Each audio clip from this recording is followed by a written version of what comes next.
Hey, it's Jo Koy, and you're watching Comedy Matters TV with Jeffrey. Love you guys.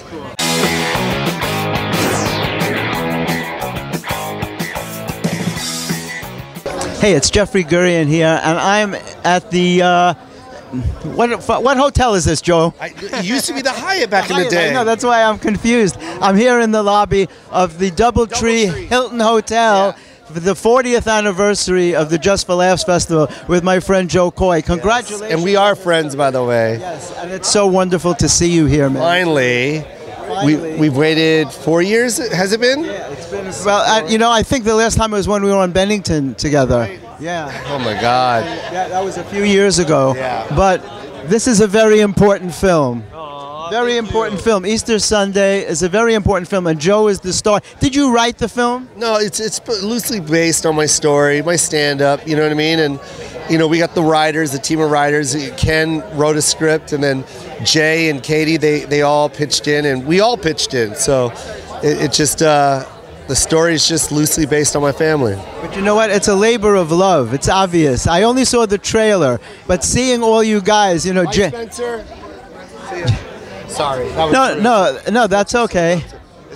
It's just crazy. Like, we've been coming here for so long, right? And it's like, I forget that you interview people, and it's because I always walk up to you and hug you when I see you. So it's like, what is this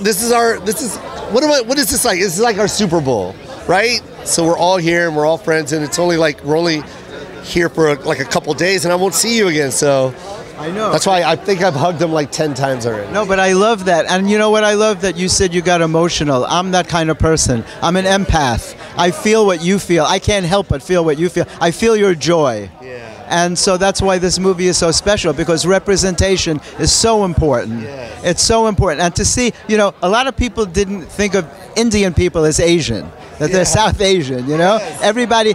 Years ago, I was asked to be a judge at an Asian comedy competition in New York. There was a guy named Jamie Gong. I don't know if you heard of him.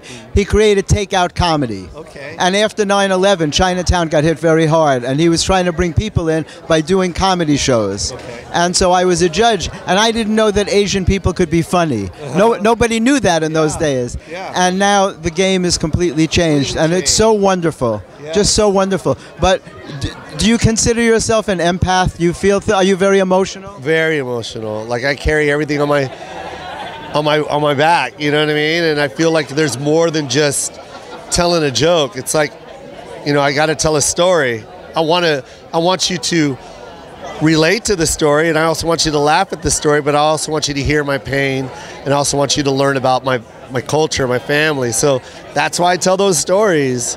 That's why I'll keep telling those stories. No, and you should as well. Did your comedy evolve? Did you start out as a storyteller, or did you just used to tell jokes and then evolve into a storyteller? Well, you know, it was like when you're at work, you do the stories about your family, and then when you start stand up, you're like, especially the time I came up, I started in 1989. It's like that people weren't hearing that kind of stuff back then. It was like, it was more general, and things were normalized. And when you grow up in that environment, even your own self tells you that that's normal.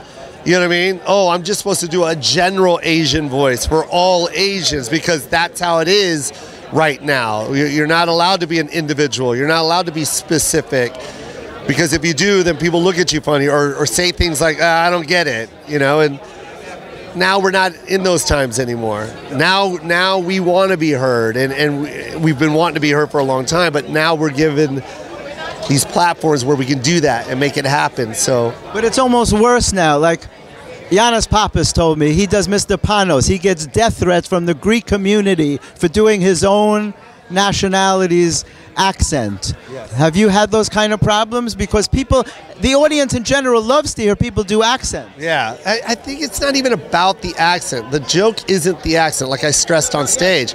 I'm telling a story, and when I impersonate my mom, I'm going to do the best version of that. It's my mom. But you do it with honor.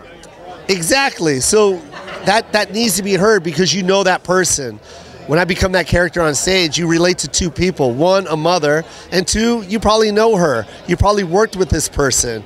You know, this sounds like the person I work with at work. Oh, this is how her life is outside of work. It's like, that's the whole key to like learning about other cultures and giving people a voice and letting them be heard, because that's how we all start learning about each other and things start moving forward instead of being so closed all the time. Exactly. And that's why cancel culture is so messed up, because people can say, there's people at home right now waiting to be offended by something. Yeah. Why do you think people like to laugh when people imitate accents?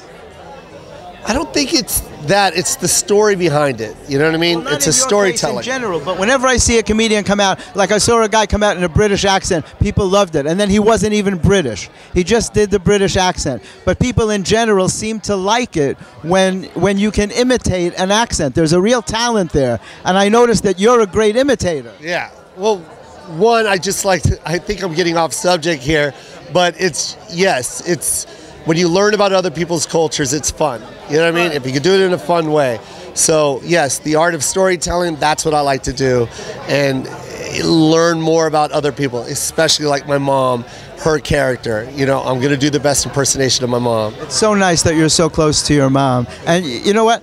I just want to end on saying that if people use their intelligence, they know if you're coming from a place of love or a place of hate. Yes. People know. They should know. They should use their intuition and not be offended if people do ethnic-based humor, if you're coming from a good place. Do you agree with that? If you're telling an honest story, yes. If I'm telling my story, that's how I want to represent what I'm saying. When it becomes offensive, and if you're making fun of, then no, I don't have any room for that at all. Exactly, and I agree 100%. It's been, well, I don't like to wish time away, but I can't wait till August 5th to come to the theater to see Easter Sunday. Oh, thank you. I love you, man. Oh, I'm so great to see you. Good seeing you. Thank you so much.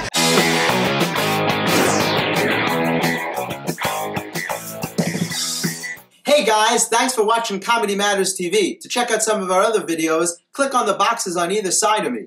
And don't forget to like, comment, and subscribe. Not just for me, but for my parents.